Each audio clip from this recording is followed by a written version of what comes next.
ಚಂದನವರದ ಬಂಗಾರದ ಜಿಂಕೆಯನ್ನ ಭೇಟಿಯಾಡಿದ ಪೊಲೀಸರು 14 ದಿನ ಪೊಲೀಸ್ ಕಸ್ಟಡಿಯಲ್ಲಿ ಪಟಾಕಿ ಬೆಡಗಿ. ಪರಪ್ಪನ ಅಗ್ರಹಾರದಲ್ಲಿರುವಂತಹ ಮಾಣಿಕ್ಯನ ರಾಣಿ ಅಕ್ರಮ ಚಿನ್ನ ಸಾಗಾಟ ಆರೋಪದ ಮೇಲೆ ನಟಿ ಅರೆಸ್ಟ್ ಆಗಿದ್ದಾರೆ. ಅಂತಾರಾಷ್ಟ್ರೀಯ ವಿಮಾನ ನಿಲ್ದಾಣದಲ್ಲಿ ಸಿಕ್ಕಿಬಿದ್ದ ರನ್ಯ 14 ದಿನ ಈಗ ಜುಡಿಷಿಯಲ್ ಅಂದ್ರೆ ಪೊಲೀಸ್ ಕಸ್ಟಡಿಯಲ್ಲಿ ಇರತಕ್ಕಂತಹದ್ದು ಪರಪ್ಪನ ಅಗ್ರಹಾರದಲ್ಲಿರುವಂತಹ ಮಾಣಿಕ್ಯನ ರಾಣಿ. ಈಕೆ ನಿನ್ನೆ ಅಕ್ರಮ ಚಿನ್ನ ಸಾಗಾಟ ಆರೋಪದ ಮೇಲೆ ನಟಿ ಅರೆಸ್ಟ್ ಆಗಿದ್ದಾರೆ.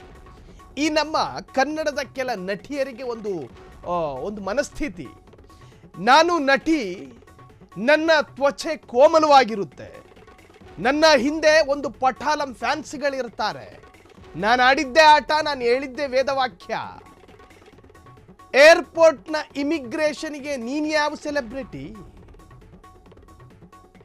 ಏರ್ಪೋರ್ಟ್ನ ಇಮಿಗ್ರೇಷನ್ಗೆ ನೀವು ಯಾವ ಸೆಲೆಬ್ರಿಟಿ ಅಂತ IPS ಅಧಿಕಾರಿ ಅವರ ನೇತೃತ್ವದಲ್ಲಿ ನಡೆದಂತಹ ಬೇಟೆ. ಬಂಗಾರದ ಜಿಂಕೆಯನ್ನ ಭೇಟಿಯಾಡಿದ ಪೊಲೀಸರು 14 ದಿನ ಪೊಲೀಸ್ ಕಸ್ಟಡಿಯಲ್ಲಿ ಪಟಾಕಿ ಬೆಡಗಿ.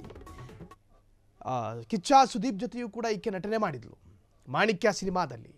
ಒಂದಲ್ಲ ಎರಡಲ್ಲ ಸ್ವಾಮಿ, ಈಕೆ ಇರುವಂಥ ಆಕೆಯ ದೇಹದ ಸೈಜ್ ನೋಡಿ ಸಣ್ಣಕ್ಕಿದ್ದಾಳೆ. ಆದರೆ ಆಕೆ ಸಾಗಿಸ್ತಾ ಇದ್ದಂತಹದ್ದು ಒಂದಲ್ಲ ಎರಡಲ್ಲ 15 kg ಚಿನ್ನಾಭರಣ. ಈ ಚಿನ್ನಾಭರಣ ಅಕ್ರಮವೆಂದು ಮಾಹಿತಿ ಸಿಕ್ಕಿತ್ತು. ಆ ಖಚಿತ ಮಾಹಿತಿಯ ಆಧಾರದಲ್ಲಿ ಕೆಂಪೇಗೌಡ ಅಂತಾರಾಷ್ಟ್ರೀಯ ವಿಮಾನ ನಿಲ್ದಾಣದಲ್ಲಿ ಪೊಲೀಸರಿಗೆ ವಾಸನೆ ಬಡ್ದಿತ್ತು.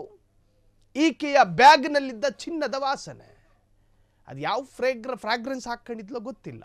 ಆದರೆ ಈಕೆಯ ಚಿನ್ನದ ಮೇಲೆ ಮಾತ್ರ, ಈಕೆ ಜೊತೆ ಅಕ್ರಮವಾಗಿ ಸಾಗಿಸ್ತಾ ಇದ್ದಂತಹ ಚಿನ್ನದಲ್ಲಿ ಆ ಭಾರಿ ಪ್ರಮಾಣದ ಚಿನ್ನದ ಲೇಪ ಇತ್ತು. ಆ ವಾಸನೆ ಕರೆಕ್ಟಾಗಿ ಪೊಲೀಸರ ನಾಸಾರಂಧ್ರಕ್ಕೆ ಬಡ್ದಿದೆ. ಹೋದ್ರು, ಅಲ್ಲಿಗೆ ಅರೆಸ್ಟ್ ಮಾಡಿದ್ರು, ಧರನೆ ಎಳ್ಕೊಂಡೋದ್ರು. ಪ್ರಾಥಮಿಕ ತನಿಖೆಗೂ ಕೂಡ ಒಳಪಡಿಸಿದ್ದಾರೆ. ಕಾನೂನಿನ ಪ್ರಕಾರ 14 ದಿನ ಪೊಲೀಸರ ಕಸ್ಟಡಿಯಲ್ಲಿ ಇರಬೇಕು ಅನ್ನುವಂಥ ತೀರ್ಪಿನ ಆಧಾರದಲ್ಲಿ 14 kg ಚಿನ್ನ ಸಾಗಣೆ ಮಾಡ್ತಿದ್ದ ನಟಿ ರನ್ಯಾ ರಾವ್ ವಿದೇಶದಿಂದ ಹೆಚ್ಚುವರಿ ಚಿನ್ನ ತಂದಿದ್ದಾರೆ ಎನ್ನುವಂತಹ ಆರೋಪ. ವಿಚಾರಣೆಗೆಂದು ಪೊಲೀಸ್ ಕಸ್ಟಡಿಯಲ್ಲಿರುವಂತಹ ನಟಿ IPS ಅಧಿಕಾರಿ ಪುತ್ರಿಯಾಗಿರುವಂತಹ ರನ್ಯಾ ರಾವ್ ಊರಿಗೆಲ್ಲ ಬುದ್ಧಿ ಹೇಳಿದ್ರು. ಮನೆ ಮಗಳಿಗೆ ಬುದ್ಧಿ ಹೇಳೋದಕ್ಕೆ ಮರ್ತು ಹೋದ್ರ IPS ಅಧಿಕಾರಿ.